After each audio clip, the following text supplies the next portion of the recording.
I'm ready when you are. Oh, awesome. Welcome to Arena Gaming League number 5. I'm Gandhi. I'm Fizzor. And today we had a little bit of delays. We're getting everything worked out, but most importantly, we're getting ready to start. Yeah. It's finally time. I'm excited. This is the first time I've casted Halo in about a year. It's been a long time, my man. People are excited for this. They wanted you here. Hey, well, I mean, you know, we look nice. We don't have the bow ties yet, but the bow ties, they're coming. But I think the players are ready. And let's just go. I say we just go ahead and jump straight into the thing, man. Let's just get it going. We got a lot of games to crunch through. So we have Main Attraction taking on Cynical. That's correct. And the thing is I actually got to meet Arbin and Snake Solstice, and these two guys are awesome people. Yeah. Snakes picked me up from the airport, and Arbin was with them. And Arbin, I don't know if for any of you guys old school people out there, but Arbin looks just like old school D-Fury. And the match has started, and it looks like we are going to be starting off with Team Slayer on Abandon. Are we jumping on with Alumni, I'm assuming? It looks that way. Now, let's just talk about this Abandon here for a little bit. This Abandon is a little bit different than the one you're going to be playing in Throwdown from the competitive playlist. You have the Overshield in the middle. Really, what's the big part of this map? Like, what's the big difference between this and the Throwdown one? This one, it seems like you really want to rotate around and just make sure you pick up the OS when you can, and just really control maybe a little bit of Ring 3. And is the sniper still on beach in this? I believe so, yes. Then that's going to be a huge factor, and then you're going to see a lot of people going. Oh, actually, I think it is top gold, to be perfectly honest. But anyways, Snake Solstice does have the sniper. He's going to be positioning himself top gold. The Alumni Warrior has no shields. He's getting shots. He's going to stay alive, pop back out, and he is going to be taken down. And right off the break here, this is kind of a rivalry because Arbin and Snakes were telling me, they said, you know what, we can't wait to play Nighty Night. Oh. And I said, well, what's the big deal with Nighty Night? And they go, he's just, he's like an old school guy kind of, and we just don't like him that much. And I was like, all right, man, well, that's a vendetta. I can use this. Yeah. This will be a nice matchup. I mean, right now it's tied 4-4. Really even start. Yep, still jumping on the Alumni Warrior. The main spawn you're going to get here, and you're going to see this all tournament long, is Back Beach. Back Beach is always there the whole time, and you know, you got to spawn there. But the big thing here is, for me, I always rush up main ramp, and I always get killed. Yeah. So there's really a lot of angles, and you got to walk me through them. It's definitely really hectic. The biggest thing is keeping track of who's dying and who's alive, and then, you know, keep an eye on that Back Beach. But now it looks like we're on board with Snake right now. Yep. Gonna get cleaned up bottom gold, but still a really close match. I can't see the score. Yeah, it is 9-7 here in favor of Cynical. Main Attraction here is not. The thing that's weird, and I knew I was expecting this, is that this is the first game of the weekend, and so the big thing here is people are going to be shaky. Yeah. They may not have gotten the best sleep, but this is when they come in and they're about to fire, or they're going to, you know, crap the bed. Yeah, for sure. And Oh, Spinley getting taken down, and now Alumni Warrior will be able to grab that Overshield, and this is, I believe, a double layer Overshield, just like Throwdown. So it is imperative to get this, and now he's going to be throwing down shots. Another guy on main ramp. No, the guy kind of was smart there. He got out of there. Yeah, he's able to put some shots and stay alive, pick up another kill, and that's really good. He still has map control at Ring 3, and right now I think they're in a good position. You know, they may be down a couple kills, but they look all right. Alumni Warrior still patrolling Ring 3. Arbin moving into blue jungle here. He does have the railgun, so you have to expect he's going to get a guaranteed kill with this gun. I mean, at this level, the railgun's such a power weapon in every way. For sure. I mean, if not one, it can be a quick couple kills if used correctly. Yeah, the Alumni Warrior getting into a battle, and he's going to clean that up. Nice team shot there. Snake Solstice actually getting an angle from purple trees to help him out. And at this level, dude, once again, we have to just keep talking about it, is the fact that communication, every call out is stressed, the intensity is there, and that's what we're going to be seeing a lot of. People who come out flat, they're not going to do the best. Oh, yeah. No, you got to be here ready to win. And there's a lot of angles and a lot of team shots, a lot of teamwork that's needed to do that. So we're definitely going to be looking for it all weekend. Yep, Cynical was not able to get that Overshield because I don't believe it was coming up. I have a hard time seeing the game time in the score, but usually we should be able to see it up there, but it is what it is. Alumni Warrior going to be taken out. Nighty Night going to be talking a little bit of trash there. All right, that's what I like to see. Nighty Night's going to be dropping bottom middle. He's got a teammate Ring 3, and he also has one Ring 1. Cito is actually going to be airing up at, and Nighty Knight's going to be following. He's going to get caught with a body shot, and now Nighty Knight's in a one-on-one, and he's going to be taken out. That is an incredible double kill for Alumni, because that solidifies them top middle. Yeah, that's huge. That's going to allow them to pick up this power control and maybe further their lead even more. Alumni Warrior looking around the map. Nighty Knight spawning back beach, as we said, and he's going to charge straight up main ramp. This is Scotch Strap, but he did not get the call out here, and he has no idea where Nighty Knight is, and he is not going to be able to get that one shot. And then there he is. Here comes an easy double. Easy double. Oh, the animation, and that always happens in this map. Every time I grab overshield, it's like, oh yeah, you're getting back whacked, you know? Yeah. Although Alumni picked up 2 kills, there was almost an even trade. You were able to take out an OS, and that's a big thing. So. Humongous. Alumni Warrior getting ready to come up main ramp here. He hears the call out, but the big thing here is his opposition is all kind of scattered around purple trees with no angle of ring 3 really at all. And this is just going flawless for them. Arbin does have the sniper. He's going to be able to connect with the body shot. And notice, this is one thing you have to notice on land, is that the light rifle reaches out and touches people all game long. Oh yeah, it's a strong weapon. Definitely, you know, especially these first couple AGLs may not have been used as much, but now that people are kind of adjusted to it, getting comfortable, I think we're going to see a good amount of light rifle play this tournament. Oh, for sure. Arbin's going to be able to connect with the body shot there. He is just staying alive, waiting for his teammate. Now, they don't really need to worry about anything here. They are up by 15 kills, and they're just doing such a good job at controlling top goal. And the one thing I've noticed, Fizzer, and I don't know if you've been paying attention here, but they're always in a position where they can drop down and escape, and then get back up and help each other. So that is a very good sign for this squad. Yeah, definitely. That's the key to winning this map, is being able to get away and not necessarily challenging from the bottom, but getting right back up top and being able to do it again. So. Alumni Warrior still controlling ring 3. He has basically lived there, and you know that's such an easy nade. But the big thing is you have such a viewpoint over the entire map that it's just imperative to hold. Yeah, I mean, Alumni's definitely the veteran on this squad. I think you're going to see a lot of him controlling the power positions and kind of allowing his team to flow around that. Yeah. Well, Team Cynical is just 13 kills away here. They may get the steak dinner here. This is 38 to 22 now. Alumni Warrior is going to be jumping up to ring 3. Sees a guy, the railgun does spawn ring 2, and that is something I was not aware of at all. Yeah, I think Abandon might have been not able to fire it off in time. But Abandon was one of the maps that was definitely remade a couple of times since the start of '4. So, you know, we'll see. Each one kind of has a different flow to it, and this one's pretty hectic. So. Absolutely. Alumni Warrior chasing down. That was the overshield guy. The overshield guy got absolutely melted. And the big thing here is now that we are starting to see the emergence of the trash talk. Nighty Knight was like, oh yeah, I'm still alive. And then they were like, oh yeah, well you did have OS, you know. But you know, Alumni Warrior going around here, this is bottom gold. I don't see them having a problem cleaning this game up at all. Things are just going in their favor. And the big thing here is main attraction just kind of seems like they're stuck on the bottom and they can't get into a rhythm at all. It's definitely difficult to break a setup once you get a squad that's flowing around really well. So you see that here right now. They're kind of in a rut, and this game is pretty much going to go in the hands of Cynical. Oh yeah, absolutely. Well, this is my man, Snake Solstice, and I've played so many games against him in Team Throwdown. Ooh! With a little bit of a quick scope there, Snake Solstice is going to be able to pick up a kill and give that the 46th kill. And now, notice how he's just going to sit back here and kind of be patient, and they're just going to run out. He should put on a show for us here. Cross your fingers. Fingers crossed. Could happen. The guy's going to be coming up. Oh, Cizzzats is actually going to be taken down. They only need one more at this point. Yep. This is the part where when you are Team Cynical, all you have to do is make one decent push. It doesn't even have to be that well put together, and you're going to win the game. But Arbin now is going to be able to get the final winner there. Yeah. And that was a very, very good victory and a great showing of Team Cynical. Yeah, we started this game off really close, and they just kind of pulled away.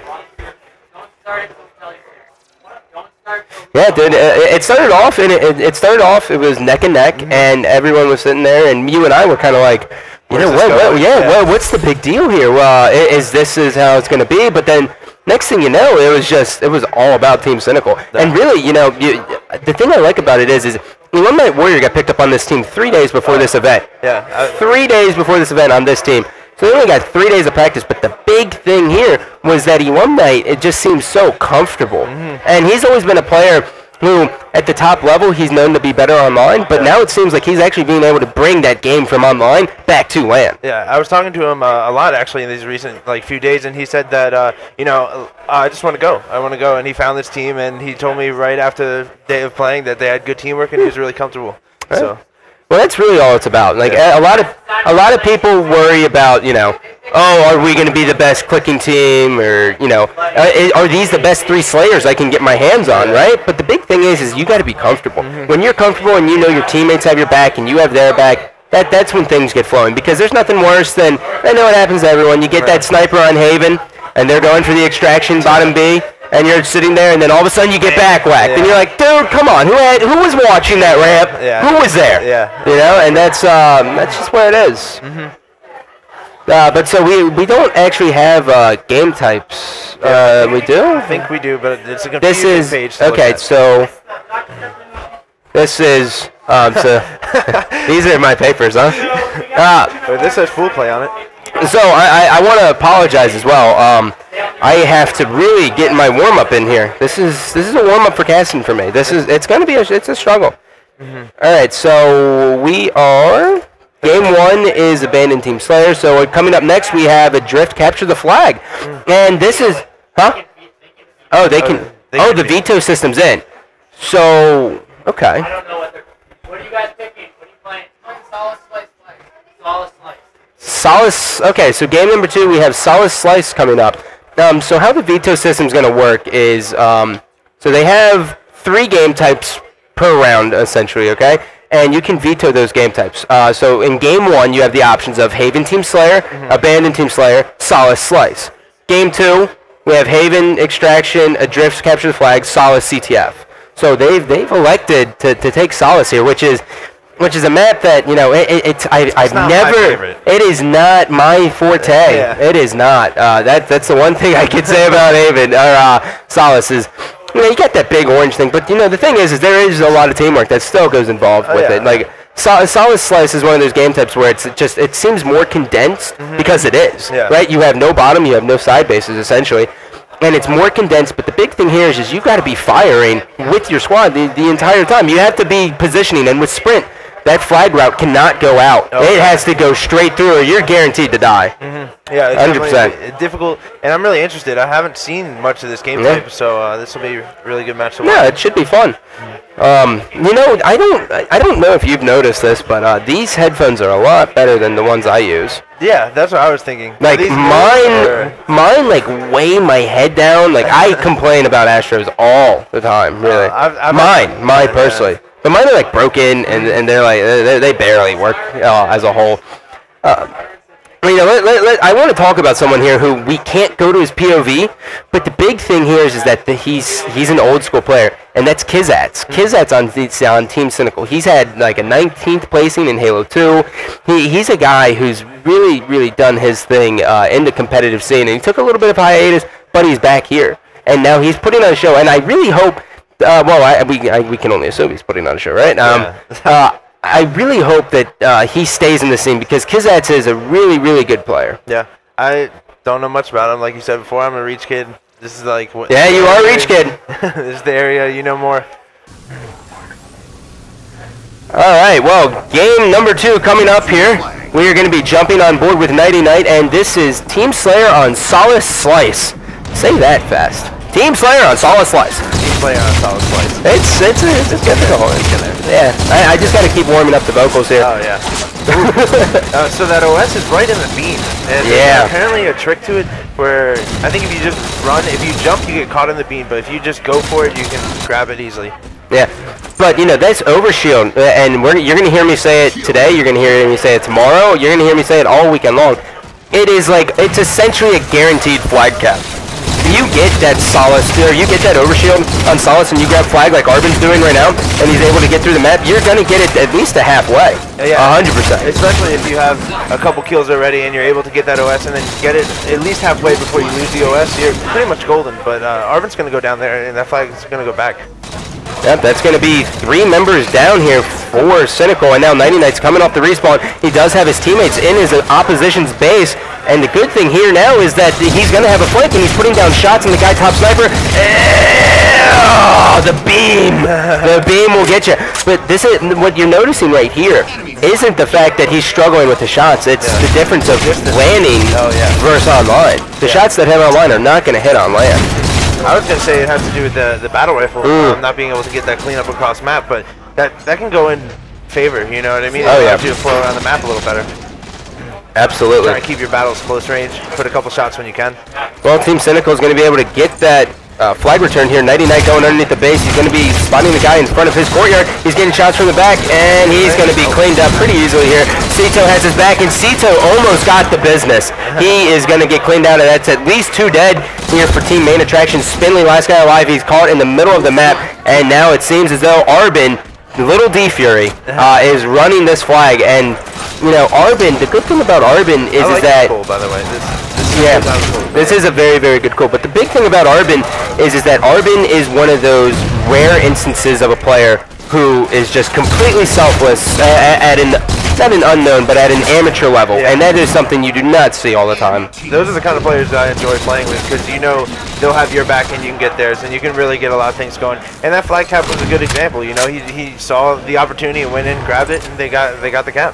Yeah, they are up 2-0 here, and it's not looking good for Team Cynical, but we're jumping right on board with Alumni. You see the guy with the overshield here, and now let's watch how they push up here. Arbin's going to be cleaned down. Snakes is going to get hit with a plasma grenade here, and now Alumni's going to go down. That is going to be 2 members down for Team Cynical here. Snakes is trying to get away, and he's going to be taken down, and now Cito is running the flag, and they are in a good position because Alumni got a god spawn. Oh, yeah. Look at this spawn. That is a 1 in a million spawn here. Normally, I was going to say this looks great for Main Attraction because they have that flag, and he's across middle, and he should be spawning opposite base, but he spawns on the good base. In between the flag and the flag, and that's really lucky for him. Now, Alumni Warrior does have the flag here, and now it's going to be a little bit of a joust, as we do see that Spinley has their flag, and he has to play this patiently because not able to get out of the base, though. That's good. They still have the opportunity to get this cap for sure. Yeah, but they have to play. He has to play this very smart. And here comes the return, and he is not going to be able to score the flag. The flag has not been returned. Nighty Night is in a position that he can get a touch, and that's something we're going to see a lot of as he's going to be going for the return here. Cito's going to be taken down as well. Versify is going to be able to get a touch. Spinley coming off the respawn, and now here comes the counter cap for Team Cynical, and that worked out perfectly for them. Wow. All sparked by Alumni spawn, but I mean, they've kind of been dominating this whole match, but the big thing here is this flag joust. In traditional Halos, you didn't used to have the pistol, but the flag guy now is not useless at all. He can throw down so much fire, and he has unlimited ammo, so you can just sit there and just pull it away, but it seems as though the flag could be returned, and they are not going to be able to get the full return here in just a couple seconds, and there it is. Oh, wow, it's the 5. Yeah, oh, that was surprising. Yeah. Oh, well, we learn something new every day, huh?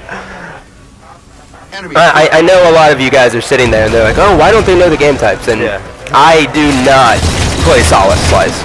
That is not my game. I'm not even going to pretend to lie to you guys. That is not. That orange beam right away is like a big flag. Like, I don't want to do it. I don't want to do it. But now we have a flag here running out in the team of Cynical, and I'm assuming it's a Versify who has it because that's the only one. Utilizing the beam to get that halfway across the map. Did you see that? That was that's huge. And with that OS, like we said, that's a guaranteed. Yeah, guaranteed. So now it's going to be 4-0 here for Team Cynical, and Main Attractions just really, they don't look like they're attracting many people to this event. The big thing here is what I'm noticing, though, is that Snakes and Arbin, they're kind of this duo. Oh, yeah. And they are hand in hand with each other at all times. And as you're noticing these routes here, you have Snakes going high, and now Arbin's going low, and he's going to get that flagpole right away, and now Snakes is just going to be kind of a bulldozer here for them, and he's just going to plow the way for him. Yeah, I noticed, you know, directly after AGL New Jersey, Arbin and Snakes started playing a lot together. A lot of those players kind of got together and started playing, and that's really what AGL wanted, was that amateur community to kind of get together and form a team, and you're seeing it right here. Yeah, well, all members of Cynical have a flag cap, so they're throwing around the objective a little bit. It's not as much as like holding the ball, obviously, but watch this light rifle just do copious amounts of damage. And actually, he's going to be taken out. That's going to be 2 members dead. 4 Team Cynical. Main Attraction showing that they do have a little bit of life. Spinley has a kill, and Spinley's going to be taken down. And now we are seeing as there are still 2 members down. here for Team Cynical, and this is putting Nighty Night and his squad in a pretty decent position, but there's no sense of urgency. Yeah. You know, there's no fire underneath them to get into enemy's base, and you have sprint, like you got to be getting in there. Yeah, oh, for sure. And that's one of the things, especially that I've been noticing, is that's what gets the direction of the team going, is if you just start going towards their flag and you start making plays. Yeah. Without it, you're just kind of running around in circles. It's difficult to get a cap. Well, here Snakes is going to put in some shots, and his teammate dies, and now he is forced to hold on to the flag, and he's going to be taken down. He can only laugh about that one. There was nothing he can do. But in comes Arbin. Arbin does have an overshoot. He's going to be able to pick up 1 kill. He does have an ordnance. He can drop it. Oh, he's going to punch him right in the mouth. And this should be flag cap number 5 going in favor of Team Cynical. Well, there you have it. Just to be honest, right now it's just such a dominant fashion for Team Cynical. The games really aren't that close. They start off and they seem competitive at first, but once they get rolling, it's hard for them to stop. Cynical's getting comfortable right now. You know, they start, like you said, they start off close, they start rolling, and everything pretty much goes their way. Yeah, well, Alumni Warrior putting on his main Slayer fashion here, going 16-7. And really, the one thing I want to point out is how many assists they have. That is 38 assists